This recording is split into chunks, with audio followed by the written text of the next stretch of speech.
ជំរាបសួរបងប្អូនទាំងអស់គ្នាយើងមកជួបគ្នានៅវីដេអូបន្តទៀតអញ្ចឹងវីដេអូមុនយើងបានសិក្សាទៅនឹងលក្ខណៈពីមុខនេះមួយចំនួនហើយអញ្ចឹងថ្ងៃនេះយើងចូលទៅដល់ទៅនឹងកន្លែងមួយទៀតដែលយើងត្រូវការស្វែងយល់ពីវាដែរអូខេអញ្ចឹងពេលយើងបើក AutoCAD ដំបូងក៏វា show ឲ្យយើងបែបនេះហើយតំពណ៌ដំបូងដែលយើងធ្វើការគូសនោះដើម្បីឈានទៅរកការគូសបាននោះគឺយើងចុចកន្លែង Start Drawing នេះមកស្ដាំទៅលើវាមួយមកគឺវា show ឲ្យយើងបែបនេះអញ្ចឹងគឺបើក AutoCAD ហើយយើងចុចកន្លែង Start Drawing ហើយវានឹងឈានចូលជំហានដល់កន្លែងនេះអញ្ចឹងតើតើនៅកន្លែងនេះហើយគឺជាអ្វីដែលយើងត្រូវការគូសទៅលើវាអញ្ចឹងតើតើនឹងកន្លែងទាំងអស់នេះផ្ទៃទាំងអស់នោះគឺគេហៅថា interface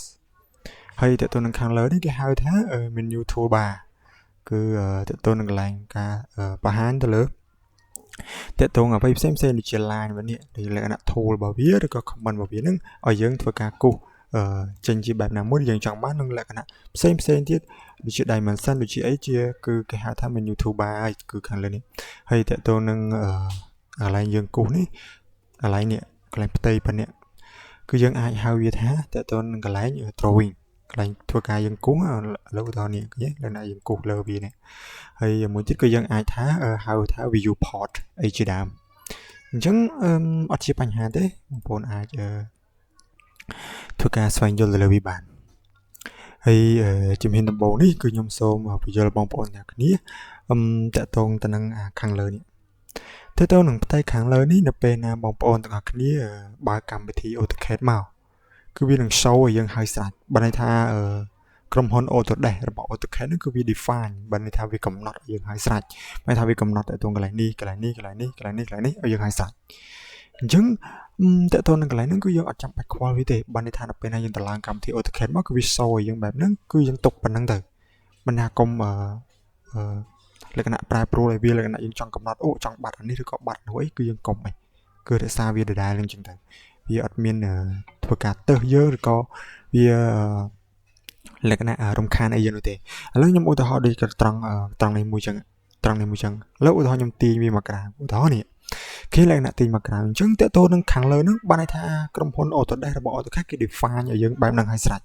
គឺយើងលក្ខណៈអត់ចង់លុបវាទៅណាឲ្យបាត់ក៏បែបមិនអញ្ចឹងគឺអត់កើតទេបើថាវាធ្វើការ show ឲ្យយើងហើយស្រេចលើហ្នឹងហ្មងអញ្ចឹងយើងធ្វើការទាញមកឧទាហរណ៍ដូចអានេះខ្ញុំទាញមកក្រៅអញ្ចឹងដើម្បីទាញទៅក្រៅហើយដើម្បីឲ្យវាត្រឡប់ទៅវិញបងប្អូនមើលកន្លែងនេះមានថាចុចចំកន្លែងនេះគេហៅ return panel មានថា panel to ribbon មានថាចុចទៅលើកន្លែងសញ្ញាព្រួយខាងលើនេះបងប្អូនមើលចុចកន្លែងនេះទៅវារត់ទៅកន្លែងដើមវិញវិញរត់ទៅតាមម្ដងទៀតទាញមកនេះមកចុចចប់កន្លែងនេះវារត់ទៅវិញហើយឧទាហរណ៍ដូចកន្លែងនេះអីចឹងនេះបងប្អូនអ្នកគ្នាមើលនេះចុចចំកន្លែងនេះទៅវារត់ទៅវិញអញ្ចឹងទៅតងកន្លែងហ្នឹងគឺយើងទុកវាបែបហ្នឹងមកហើយនៅពេលណាយើងប្រើប្រាស់គឺយើងប្រើប្រាស់ទៅគឺយើងស្វែងយល់ពីលក្ខណៈរបស់វាហើយមួយទៀតតើតើនឹងត្រង់នេះដែរបងប្អូនក៏លេខមកមើលខាងក្រោមនិងខាងស្ដាំខាងក្រោមនេះតើតើនឹងមកជួខាងក្រោមនេះតើតើនឹងកន្លែងខាងក្រោមនេះគឺ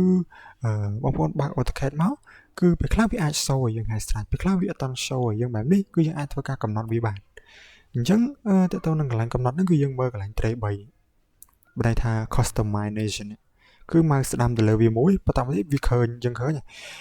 លក្ខណៈមួយជួរនេះបើន័យថាគ្រីសទាំងអស់អញ្ចឹងអាគ្រីសទាំងអស់ហ្នឹងបើន័យថាមួយជួរនេះឯងអញ្ចឹងដើម្បីដោះវាចុចកន្លែង tray 3បន្តមកទៀតកន្លែងនេះ coordinate បើន័យថាខ្ញុំលុបវាមួយឃើញលក្ខណៈបាត់ត្រង់នេះមួយលុបត្រង់នេះមួយបាត់ត្រង់នេះមួយលុបត្រង់នេះមួយបាត់ត្រង់នេះមួយលុបត្រង់នេះមួយបាត់ត្រង់នេះមួយអញ្ចឹងបើន័យថាទៅនៅកន្លែងហ្នឹងគឺវា define មួយជួរនេះអញ្ចឹងលក្ខណៈថាយើងអាចដាក់វាទៅក៏បានដែរបើន័យថាគ្រីសទាំងអស់បើន័យថាគ្រីសទាំងអស់ទោះបីលក្ខណៈកន្លែងខ្លះគឺយើងអត់ប្រើវាក៏ដោយបើន័យថាយើងគ្រីសទាំងអស់មកព្រោះវាអត់ទៅអីទេទោះបីយើងដោះវាក៏វានៅតែអញ្ចឹងឧទាហរណ៍ខ្ញុំដោះចោលអស់ចឹងចឹងទៅកន្លែង space កន្លែងហ្នឹងក៏យើងអត់ធ្វើការអីកើតបើន័យថាវាទុកកំណត់មួយជួរអញ្ចឹងឲ្យយើងធ្វើការកំណត់ define ហ្នឹងឲ្យវានៅឈរលើនឹងហ្មងមិនន័យថាទោះបីយើងដាក់ឬមិនដាក់គឺ space កន្លែងហ្នឹងគឺយើងមិនប្រើការអីកើតដែរអូខេចឹងធ្វើការគ្រីសចោលវាទាំងអស់មកម្ដងទៀតចុចកន្លែង tray 3នេះចុចកន្លែង tray 3គឺវា show ឲ្យយើងនេះយើងគ្រីសមកលក្ខណៈវា load ឲ្យយើងមកមុខអាហ្នឹងមួយតើតើនឹងកន្លែងហ្នឹងប៉ុន្តែក៏អត់កុំតាន់ដឹងមុខងារអីវាបងប្អូនគាត់ដឹងថាកន្លែងហ្នឹងជាកន្លែងកំណត់មួយដើម្បីយើងឃើញថាវាមានការបង្ហាញឲ្យយើងឬក៏មិនបង្ហាញឲ្យយើងលើទៅនឹងកន្លែងនេះអញ្ចឹងតើតើនឹងយើងបានយល់ដឹងមិញគឺសម្រំលឹកម្ដងទៀតទី1គឺតើតើនឹងកន្លែងនេះបងប្អូនមិនចាំបាច់ខ្វល់ទៅលើវាទេបើន័យថាឲ្យវា ពេលតឡើងកម្មវិធី AutoCAD មកលក្ខណៈវាបង្ហាញឲ្យយើងបែបហ្នឹងគឺយើងទុកបែបហ្នឹងទៅប៉ុន្តែលក្ខខណ្ឌថាឧទាហរណ៍ដូចវាមកនៅនេះចឹងដើម្បីឲ្យវាទៅវិញចុចកន្លែងនេះមកវារត់ទៅវិញហើយអីចឹងទៅឬក៏យើងធ្វើការទាញនេះទាញបែបនេះទៅដាក់កន្លែងទីតាំងណាគឺយើងចង់ផ្លាស់ប្ដូរវាអូខេដាក់កន្លែងនេះកន្លែងនេះអីចឹងទៅប៉ុន្តែខ្ញុំចង់បានទីតាំងដើមវាវិញចុចតែកន្លែងនោះទៅវារត់ទៅវិញទាំងអស់បើនេះទាំងអស់ទាំងមួយជួរហ្នឹងតែទាំងអានេះក៏អញ្ចឹងអានេះក៏អញ្ចឹងអីចឹងទៅចុចតែកន្លែងនេះទៅវា define ទៅកន្លែងចាស់វាវិញអូខេទីកន្លែងនេះអីនេះចុចកន្លែងនេះទៅវារត់ទៅកន្លែងទីតាំងដើមមកវាវិញហើយត្រង់ត្រីដែរគឺខ្ញុំធ្វើការបញ្យល់បងប្អូនទាំងអស់គ្នាតិចទៀតតើទៅនឹងកន្លែងនេះតើទៅនឹងកន្លែងstart នេះបើនេះ start នេះគឺជាកន្លែងតំពន់ដំបូងហើយតើទៅនឹងកន្លែង drawing នេះបានន័យថាជាបានន័យថា file ឬក៏ជាកន្លែង space ផ្ទៃមួយយើងធ្វើការគូសទៅលើវាឧទាហរណ៍ដូចនេះចឹងមួយបានន័យថាឧទាហរណ៍នេះគឺយើងគូសទៅលើផ្ទះវិឡាមួយឧទាហរណ៍នេះផ្ទះវិឡាឧទាហរណ៍នេះផ្ទះវិឡាប៉ុន្តែយើងចង់គូសទៅលើផ្ទៃមួយទៀតដែលមានតនេស្អាតចេញពីនឹងអញ្ចឹងយើងបង្កើតទៅលើផ្ទាំងមួយទៀតបានន័យថាយើងចុចកន្លែងសញ្ញាបូកនេះឃើញ new drawing បានន័យថាទំព័រថ្មីឃើញអានេះទំព័រទីតាំងទី1អានេះទំព័រមួយទៀតដែលយើងបង្កើតដើម្បីធ្វើការគូសលក្ខណៈផ្សេងមួយទៀតបានន័យថានេះជាផ្ទះវិឡារបស់យើងហើយលក្ខណៈយើងចង់ទៅគូសទំព័រថ្មីមួយទៀតដែលលក្ខណៈថ្មីយើងអត់ចង់គូសនៅក្នុងទំព័រជាមួយនឹងការងារចាស់របស់យើងអញ្ចឹងយើងអាចចុចសញ្ញាបូកនេះលក្ខណៈវាបង្ហាញទំព័រយើងថ្មីមួយទៀតដែរអូខេអញ្ចឹងវីដេអូនេះគឺខ្ញុំធ្វើការបង្ហាញបងប្អូនទាំងអស់គ្នាប៉ុណ្ណឹងសិនអញ្ចឹងបងប្អូនទាំងគ្នាអាចស្វែងយល់ទៅលើវាបានតើតើនឹងកន្លែងកម្មវិធី AutoCAD របស់យើងអញ្ចឹងវីដេអូក្រោយខ្ញុំនឹងធ្វើការបញ្យល់បងប្អូនទាំងអស់គ្នាតអំពីកម្មវិធី AutoCAD របស់យើងអញ្ចឹងអរគុណច្រើនបងប្អូនទាំងគ្នាយើងជួបគ្នានៅវីដេអូថ្មីបន្តទៀត